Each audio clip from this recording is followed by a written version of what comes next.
All right, here's our project. We've got these LIMOBots down here. They are controllable by this controller. It's easiest if you start by just looking at the screen here. So this is just a data visualization of what we've got right now. The pink arrows are they're facing. The yellow circles are the exclusion zones. If I move the controller up, the bots follow along. The pink arrows are the targets, the red arrows are their actual position in real space.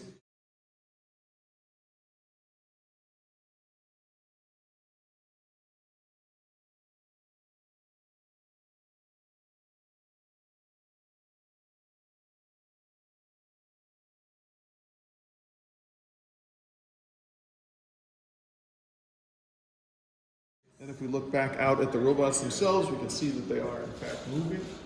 Their movement is in X and Y absolute coordinates. So I control them with reference to the world frame and they figure out where they fit within that. I can also rotate the whole cluster around and they move their facing. And I can do complex movements with rotations. If we come over here, we can see the system that is actually getting visual feedback.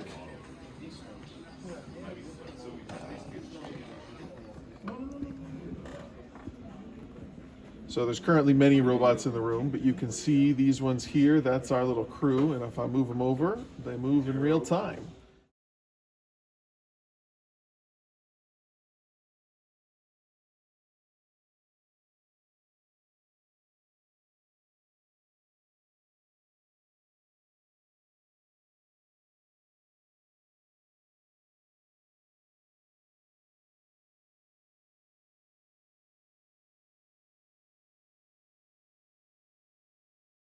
Action. All right, so just want to talk a little bit about the actual markers that are used for the motion capture system. So these little balls right here, one here and one here, and you can see there's one down here as well. They're covered in these retroreflective beads that reflect infrared light especially well. So when the infrared cameras and the tracker system shine down on them, they shine the light directly back, and it's a really good spot for it to see. So what the system sees is just these 3 points, but we go into the system, we map it and tell it that these 3 points in this particular shaped triangle means our robot, and we can associate a forward direction with it and a center of mass so it can report direction and location properly to the whole system.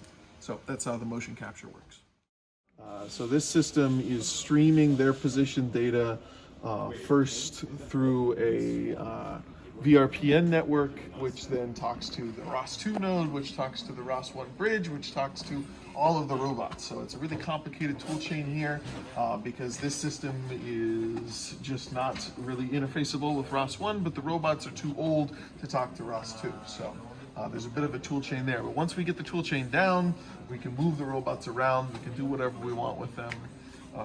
As you can see, there's a lot of buttons on this controller, so there's a lot of other things that could be done, and lots of opportunity for things in the future.